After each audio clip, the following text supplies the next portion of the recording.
ভাবুন তো, সব কিছু প্রায় শেষ, একেবারে বন্ধ হয়ে যাওয়ার পথে। ঠিক তখনই ঘটল এক নাটকীয় রিভার্সাল। বাংলাদেশের আর্থিক খাতে এমন একটা সিদ্ধান্ত আসলো যা রাতারাতি ৩টে প্রতিষ্ঠানের ভাগ্যই বদলে দিল। তো এই ৩টা আর্থিক প্রতিষ্ঠান কি আসলেই একটা দ্বিতীয় সুযোগ পেল? আজকের এই আলোচনায় আমরা ঠিক এই ব্যাপারটাই খুঁজে দেখব, জানব এই হঠাৎ সিদ্ধান্তের পেছনের গল্পটা কি আর এর প্রভাব পুরো সেক্টরের উপর কেমন হতে পারে। প্রিয় দর্শক, মানি মাস্টারপিসের আরেকটি পর্বে আপনাকে স্বাগতম। এই পর্বে আমরা সমস্যাগ্রস্ত আর্থিক প্রতিষ্ঠানগুলোকে নিয়ে নেয়া এক অবাক করা সিদ্ধান্ত সম্পর্কিত সকল তথ্য সংক্ষেপে সহজ ভাষায় উপস্থাপন করছি। আচ্ছা, মূল খবরে যাওয়ার আগে চলুন একটু পেছনের গল্পটা জেনে নিই। মানে প্রেক্ষাপটটা পরিষ্কার হওয়া দরকার। কারণ এই সিদ্ধান্তটা ঠিকঠাক বুঝতে হলে আমাদের আগে জানতে হবে যে বাংলাদেশের এই নন ব্যাংক আর্থিক খাত বা এনবিএফআই সেক্টর ঠিক কতটা গভীর সংকটের মধ্যে দিয়ে যাচ্ছিল।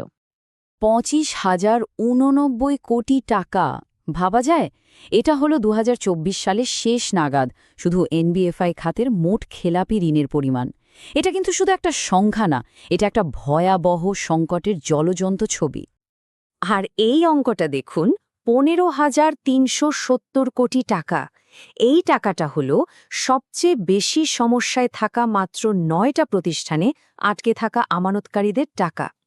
এর পেছনে যে কত হাজার মানুষ আর কোম্পানির পুঁজি হারানোর কষ্ট লুকিয়ে আছে তা ভাবলেই শিওরে উঠতে হয়। এই সংকটের সবচেয়ে কষ্টের দিকটা হলো এর মানবিক দিকটা। কত মানুষ যে তাদের সারা জীবনের জমানো টাকা ফেরত পাওয়ার জন্য মাসের পর মাস, এমনকি বছরের পর বছর ধরে অপেক্ষা করছেন। তাদের হতাশাটা একবার কল্পনা করুন। তো এই ভয়াবহ সংকট সামাল দিতে বাংলাদেশ ব্যাংক একটা খুবই কঠিন, বলা যায় একরকম চূড়ান্ত পরিকল্পনা হাতে নিয়েছিল। প্ল্যানটা ছিল পরিষ্কার। নির্দিষ্ট ৯টা প্রতিষ্ঠানকে পুরোপুরি বন্ধ করে দেয়া হবে, মানে লিকুইডেশন। স্ক্রিনে যে ৯টা প্রতিষ্ঠানের নাম দেখতে পাচ্ছেন, এদেরকে বন্ধ করে দেওয়ার সিদ্ধান্ত কিন্তু প্রায় ফাইনাল হয়েই গিয়েছিল। আর অবিশ্বাস্য ব্যাপার কি জানেন, পুরো সেক্টরের মোট খেলাপি ঋণের ৫২% ছিল এই ৯টা প্রতিষ্ঠানের হাতে, মানে অর্ধেকেরও বেশি।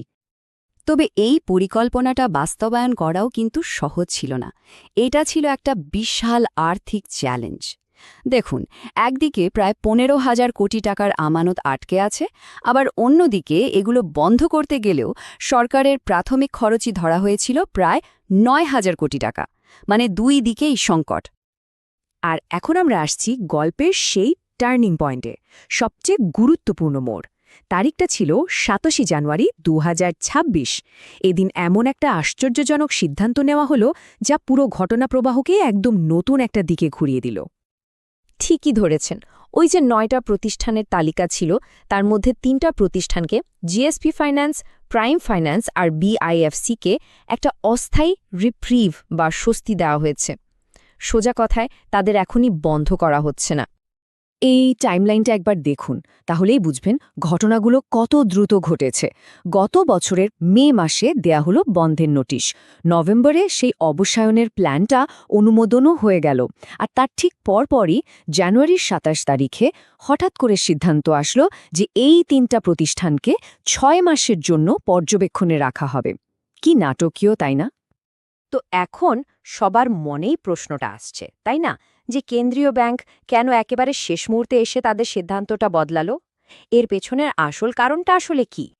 বাংলাদেশ ব্যাংকের সূত্র থেকে যা জানা যাচ্ছে, তার মূল কারণ হল এই ৩টা নির্দিষ্ট প্রতিষ্ঠানের আর্থিক অবস্থার কিছুটা উন্নতি।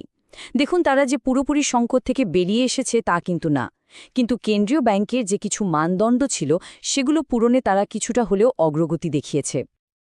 আর এই পুরো প্রক্রিয়াটার পেছনে যে আইনি শক্তিটা কাজ করছে সেটা হলো এই নতুন সমন্বিত ব্যাংক রেজলিউশন অধ্যাদেশ। সহজ করে বললে, এই আইনটা বাংলাদেশ ব্যাংকে যে কোনো আর্থিক সংকট সামাল দেওয়ার জন্য খুব দ্রুত আর চূড়ান্ত পদক্ষেপ নেওয়ার ক্ষমতা দিয়েছে। মানে মার্জার, পুনর্গঠন বা পুরোপুরি বন্ধ করে দেওয়া, সব কিছুরই ক্ষমতা।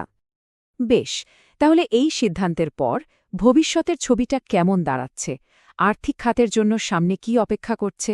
আর এর চেয়েও বড় কথা হলো, এই ঘটনার আসল তাৎপর্যটা কি? চলুন এবার সেটাই একটু বোঝার চেষ্টা করি। সামনের রাস্তাটা কিন্তু বেশ পরিষ্কারভাবেই ভাগ করা। প্রথমত, মূল তালিকার বাকি যে 6টা প্রতিষ্ঠান, তাদের অবসায়ন প্রক্রিয়া সম্ভবত চলতেই থাকবে। দ্বিতীয়ত, আরও 11টা প্রতিষ্ঠান আছে লাইনে, যাদেরকে নিজেদের বাঁচানোর জন্য প্ল্যান জমা দিতে হবে। আর সবশেষে এই যে 3টা প্রতিষ্ঠান স্বস্তি পেল, তাদের আগামী 6 মাস কঠোর পর্যবেক্ষণে রাখা হবে নিজেদেরকে প্রমাণ করার জন্য। তাহলে সবচেয়ে গুরুত্বপূর্ণ প্রশ্ন, আমানতকারী আর শেয়ার হোল্ডারদের জন্য এর মানেটা কি? দেখুন, যারা এই 3টা প্রতিষ্ঠানের সাথে যুক্ত, তাদের জন্য এটা অবশ্যই একটা বড় স্বস্তির খবর, একটা লম্বা দম ফেলার মতো ব্যাপার। কিন্তু আমাদের ভুলে গেলে চলবে না যে পুরো সেক্টরের সংকট কিন্তু এখনও শেষ হয়ে যায়নি। ভবিষ্যৎ এখনও অনেকটাই অনিশ্চিত। তাহলে চলুন আজকের পুরো আলোচনার মূল বিষয়গুলো এক নজরে দেখে নিই। প্রথমত, বাংলাদেশের এনবিএফআই খাত 25,000 কোটি টাকার বেশি খেলাপি ঋণ নিয়ে একটা বিশাল সংকটের মধ্যে আছে। দ্বিতীয়ত, এই অবস্থা সামাল দিতে বাংলাদেশ ব্যাংক 9টা প্রতিষ্ঠানকে বন্ধ করার পরিকল্পনা করেছিল।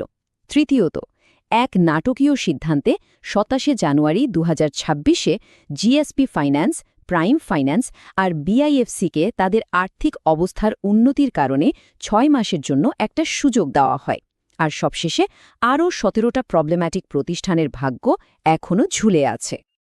ভিডিওটি শেষ পর্যন্ত দেখার জন্য আপনাদের অসংখ্য ধন্যবাদ। মানি মাস্টারপিসের ব্যবসা এবং টাকা পয়সা সম্পর্কিত পরবর্তী গুরুত্বপূর্ণ ভিডিওগুলো মিস না করতে চাইলে লাইক, কমেন্ট, শেয়ার এবং সাবস্ক্রাইব করতে ভুলবেন না।